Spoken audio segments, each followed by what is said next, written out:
যথাযোগ্য মর্যাদায় রবীন্দ্রনাথ ঠাকুরের জন্মজয়ন্তী পালন করেছে চারটি বামপন্থী যুব সংগঠন এসএফআই, ডিওয়াইএফআই, টিএসইউ এবং টিওয়াইএফআই।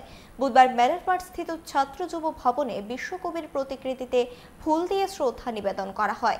পরে সাংবাদিকদের প্রতিক্রিয়া দিতে গিয়ে যুব নেতা পলাশ ভৌমিক দিনটির গুরুত্ব তুলে ধরেন। যে রবীন্দ্রনাথ শুধুমাত্র একজন ব্যক্তি নয়, রবীন্দ্রনাথ ঠাকুর হচ্ছে গোটা জাতির বেঁচে থাকার আধারের অন্যতম একটা মাধ্যম।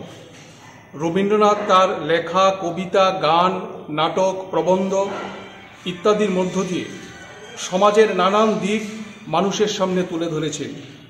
আমরা রবীন্দ্রনাথকে দেখেছি সাম্রাজ্যবাদ বিরোধী মানুষ হিসাবে, রবীন্দ্রনাথকে আমরা দেখেছি একজন স্বদেশী আন্দোলনের সৈনিক হিসাবে, রবীন্দ্রনাথকে আমরা দেখেছি প্রকৃতিপ্রেমী হিসাবে এবং রবীন্দ্রনাথকে আমরা দেখেছি একজন রোমান্টিক কবি হিসাবে।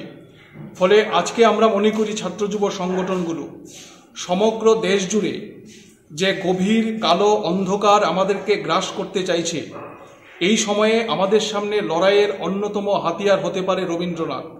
কারণ রবীন্দ্রনাথের লেখার মধ্য দিয়েই সাম্প্রদায়িকতার এই বিষ বাষ্পের বিরুদ্ধে বারে বারে তিনি আঘাত করবার চেষ্টা করেছেন।